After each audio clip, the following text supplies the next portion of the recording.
There's this interview with journalist Joan Didion wherein she is asked about why she uses her fine silverware every single day.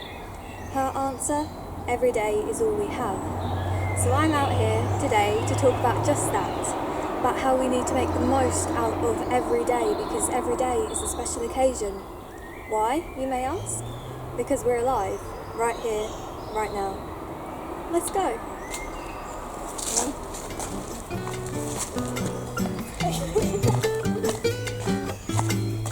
Oh, this is a lot longer than I remember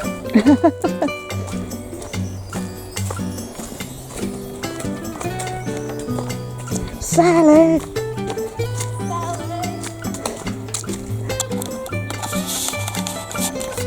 Can you hear the birds? Bluebells.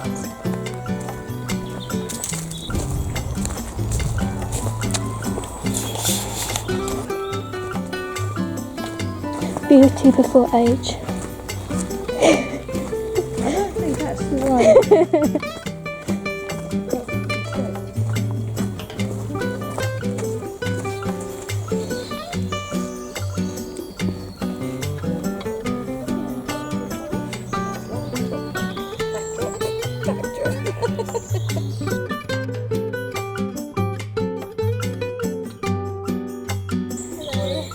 Hello. Just Hi. my photograph of the bluebells, but please say that again.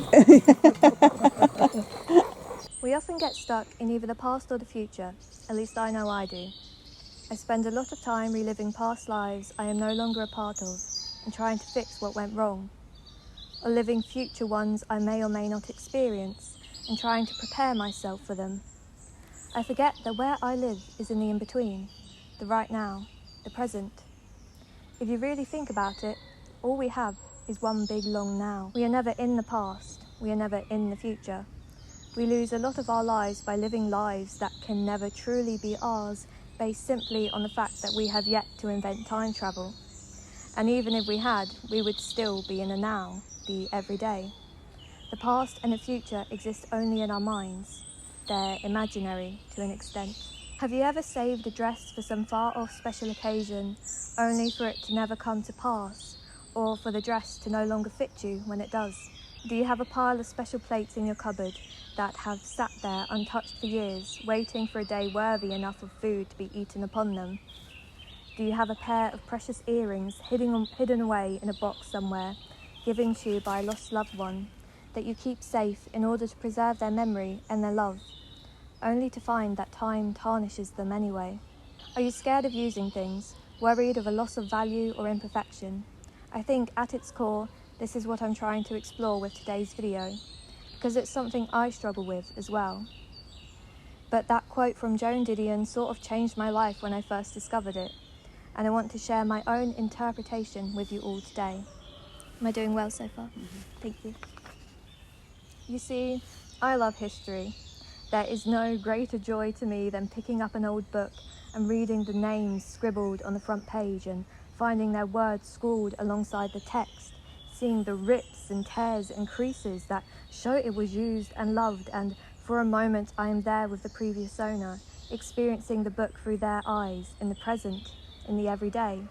It's like time collides into that one moment. I feel the same way when I slip on a vintage dress with their little imperfections. Some sun bleaching here, a small alteration there. Where did the previous owner wear it? And did they feel as much like a princess as I do now? And when I peer into the mirror of my old compacts, I notice the small cracks in the reflection, the rusting around the clasps, that spot in the middle where the powder dips. Whose eyes gazed into this before mine? Young, old, blue, brown, green, happy, sad. It's my favourite guessing game, with unlimited possibilities.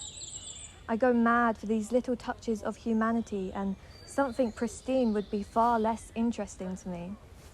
If the previous owners hadn't used and loved these items, they may be more valuable, sure, but they wouldn't feel so alive. Using things gives them life. So now I love to leave notes in the margins of my books. I dog-ear the pages and I crack the spines. like leaving traces of my existence in the sands of time and history I will not bear witness to. I do want to mention, quickly, that while saving things for best is not inherently capitalistic, as with everything, I think we can see its claws in the mindset behind doing so. It's definitely something to explore, but I am focusing on the philosophical side of it today. And of course, I do have certain things I like to keep special. That's a lot of people, isn't it? Anyways, as I was saying, of course, I do have certain things I like to keep special. Mementos from my childhood, the Barbie my friend bought me for my birthday, etc. Personal preference comes into play here, as with everything. Alright though, let's get into the thick of it. Yeah, we're coming to take over the log now. Yeah, they're doing. Yeah, nice quiet spot. We've come and sport it for you. Sorry. It's okay. Right, enjoy your day. Thank you, and you. Usual things. Put notes in the margins of your books, no matter how silly they are. Do it for yourself. Do it for future historians who will geek out over this little part of a life that has travelled through time to meet them where they are. Or when they are, I should say. Don't let your stickers go to waste. Put them everywhere and give some to your friends. Scribble over every page of every notebook. Leave behind relics of your life. Your existence doesn't have to be museum worthy to do so. We don't take these things with us when we die, so we may as well use them until we can't use them anymore. Experience them fully with all our senses, though if you want to go around sniffing things, I think you should do that in private.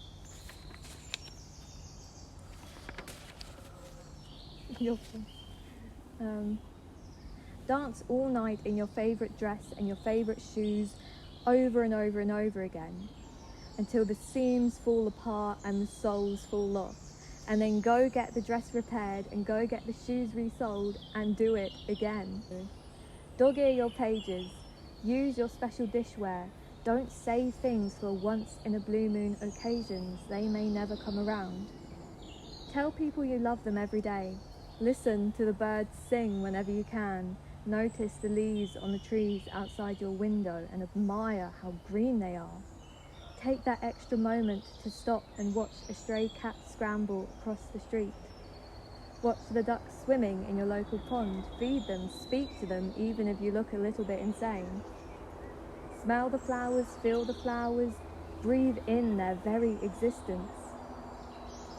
Look up to the moon and ask yourself if your soulmate is looking at that same moon right now.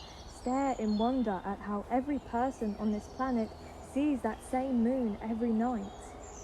Everyone before us and everyone after us has looked up at that big ball of light. I love the moon. And I'm sorry for going off on a tangent about it, but I simply have to. I need to listen to my own advice. I feel like I don't make the most out of every day.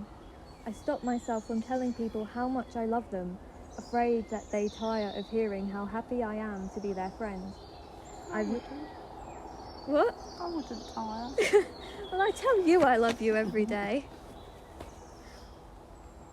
That was so... I wouldn't tire. Oh, where was I? I've yet to be brave enough to call someone gorgeous, well, gorgeous, to tell them that my heart stops for a moment when I see their face, because how can it be real? I don't wear my favourite dresses as much as I want to, too scared of judgment or too low on energy to even bother putting them on, to be frank. But I do try. I'm working on it. I'm wearing a dress right now that I had yet to wear because it's just that little bit too long, but honestly, screw it. Every day is all I have, so why not? I will tell my friends how much I love them next time we speak, because every day is all I have, so why not? I may not yet be brave enough to call someone gorgeous, but I might just like their next Instagram story, because every day is all I have, so why not? Because I cannot keep waiting for some far-off moment where everything aligns perfectly for me to do these things. I cannot keep waiting for some far-off special occasion where I'll finally get to wear my favourite dresses. If I keep looking forward and I keep looking back, I miss what is right in front of my eyes, and I will only be full of regrets afterward. I nearly said regrets. Oh, I'm listening to Keith Urban. Oh, lovely. Being alive is as special of an occasion as it gets. You can celebrate the fact that you're alive right here, right now, every day.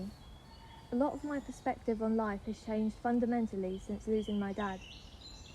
And one of the main things that is important to me now is making the most of being alive and enjoying it in any way that I can. Every day is all we have, truly. And I think I just ended the days of a little bug on my piece of paper. This might be too personal, but I can always take it out if I want to. But I do think that these two anecdotes from my life really illustrate my feelings on this matter. I remember when my dad was ill and I'd gone out with my mum. I saw the most beautiful skirt in a vintage store, black and white with blue and orange flowers blooming across it, a 1950s circle skirt with a matching belt. Gorgeous. I thought to myself, wow, my dad will love this. He loves colourful clothes and floral ones too. I bought it and I saved it. I didn't show it to him. I wanted to wait until he was better. He never got better. The closest I got to showing it to him was when I wore it to his funeral. There was this song that my dad asked me to sing so much that I refused to do it out of pure spite. I hate being told what to do, and I especially hate being told what songs to sing. Eventually, I decided I wanted to sing it for his 60th birthday. I could hold out until his 60th birthday, and it would be special in the same way it was special for me to sing Maggie May for my mum on her 60th. My dad never made it to his 60th birthday. The closest I got to singing Valerie for him was when I sang it at his funeral. If I hadn't waited for these hypothetical, because nothing is guaranteed, future occasions, maybe I would have 2 less regrets. I would have 2 more memories of my dad, 2 more moments to cherish. There is this quote. I don't know who it's by, but I wrote it down after watching a video by someone named My Life is Reza. This is how it goes.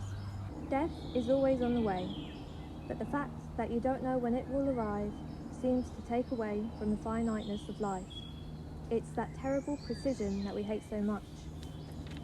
But because we don't know, we get to think of life as an inexhaustible well, yet everything happens a certain number of times, and a very small number really. How many more times will you remember a certain afternoon of your childhood? Some afternoon that's so deeply a part of your being that you can't even conceive of life without it. Perhaps 4 or 5 times more. Perhaps not even. How many more times will you watch the full moon rise? Perhaps 20. And yet it all seems limitless. Every day is all you have. Wear the special dress. Sing your dad's favourite song. Dance in the woods. Tell people you love them. Use your expensive silverware. Talk to the moon. Listen to your favourite CD. Write down your favourite words. Create a physical chronicle of your life if you can. Every day is all you have. Be present and live it to your best ability. I know it can be hard. I know so deeply how hard it can be. But being alive is something that we take for granted. Don't. Is there anything you'd like to say about making the most of every day? And say it with a bit of volume. I think everyone should live their life how they want to, and then try and enjoy every single moment. Because life is too short and you only get one chance. Yeah. So I wouldn't care about what others think. Just do what you want and get on with it. Yeah, get on with it. I tried something new in today's video where I wrote everything down and read it out loud instead of trying to go against my brain and memorise it. So please tell me what you thought about that, and if it's too distracting or annoying, then I can always think of another method to get my words across to the world.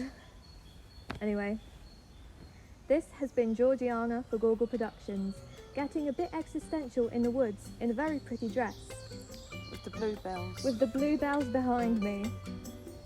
Join me next time when I...